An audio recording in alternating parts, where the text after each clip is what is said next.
અમદાવાદમાં air ઇન્ડિયાનું plane crash થયું છે, જેમાં કામરેજના ઉભેણના વતની વિભૂતિ અતુલકુમાર પટેલ પણ સવાર હોવાનું સામે આવ્યું છે.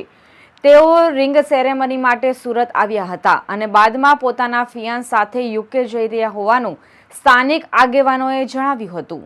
તેઓ રિંગ સેરેમની માટે સુરત આવ્યા હતા અને બાદમાં પોતાના ફિયાન્સ સાથે યુકે જઈ રહ્યા હોવાનું સ્થાનિક આગેવાનોએ જણાવ્યું હતું. સ્થાનિક દર્શનભાઈ પટેલે જણાવ્યું હતું કે અમારા ગામના વિભૂતિબેન અતુલભાઈ પટેલ જેઓ અમારા ગામના ભૂતપૂર્વ પંચાયતના સદસ્ય પણ રહી ચૂક્યા છે અને ફિઝિયોથેરાપિસ્ટનો ઉચ્ચ અભ્યાસ પણ કરેલો છે અને હજુ તેઓ ઉચ્ચ અભ્યાસ માટે લંડન ખાતે છેલ્લા 1.5 વર્ષથી ગયા હતા અને હાલ તેઓ રિંગ સેરેમની માટે માત્ર 10 થી 15 દિવસ માટે ઇન્ડિયા આવ્યા હતા અને આજરોજ તેઓ પોતાની આગળની સ્ટડી માટે લંડન જઈ રહ્યા હતા. વધુમાં જણાવ્યું હતું કે તેઓ આજે તેમના ફિયાન્સ સાથે યુકે જતા હતા અને આ પ્લેન દુર્ઘટનાના સમાચાર મળ્યા છે.